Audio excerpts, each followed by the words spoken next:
My name is Afshin Ziafat. I was born here in Houston, Texas. When I was 2 years old, my family moved back to Iran, where my parents are from.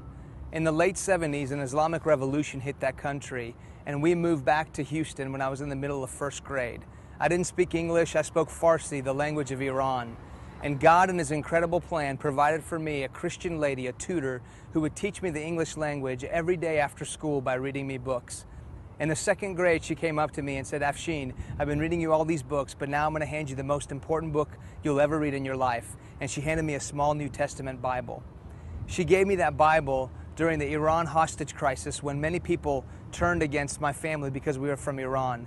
But I'm so thankful that this one lady decided to look beyond the divisions of race and culture and class and pour herself into my life. I grew up in a Muslim family being taught the 5 pillars of faith of Islam and that Jesus Christ is just a prophet. My senior year in high school, I became curious with the person of Christ, and I found that Bible sitting at the bottom of my closet waiting for me after 10 years. I began reading that Bible and came face to face with the love of Christ, and eventually I would give my life to following Him. Unfortunately, I did not understand the cost of following Christ. You see, my father is a very prominent Muslim and has always been the most important person in my life. And because of that, I hid my faith from him for about 1.5 years until he finally found out, sat me down and made me choose between him and Christ. Everything in me wanted to choose Islam and choose my father. My flesh wanted to choose my father and not lose my dad. But God gave me the strength to look at my dad and say, Dad, if I have to choose between my earthly father and my heavenly father, then I choose my heavenly father. I choose Jesus. And so my father disowned me. It was that night in my room when I opened up the Bible. My father had told me to get out of his face, and I opened up the Bible and read in Matthew where Jesus says, whoever acknowledges me before men, I will acknowledge him before my Father in heaven. But whoever disowns me before men, I will disown him.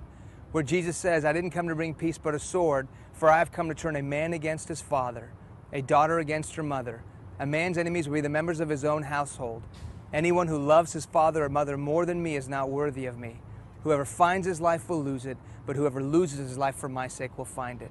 And that's when I first understood what it means to be a Christ follower. Through the years, I've regained my relationship with my dad, and then only to see it go bad again when I decided to follow God into full-time ministry. But my God has been faithful every step of the way. My story is not about a testimony about a man's faithfulness to God, but rather God's faithfulness to a man.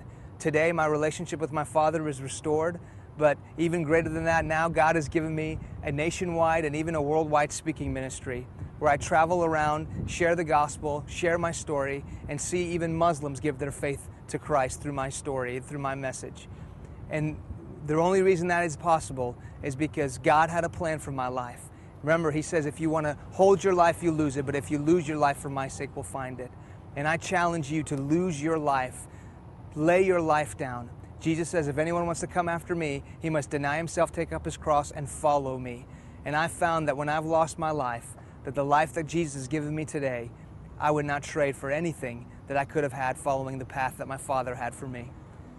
I pray that you would follow Christ and count the cost.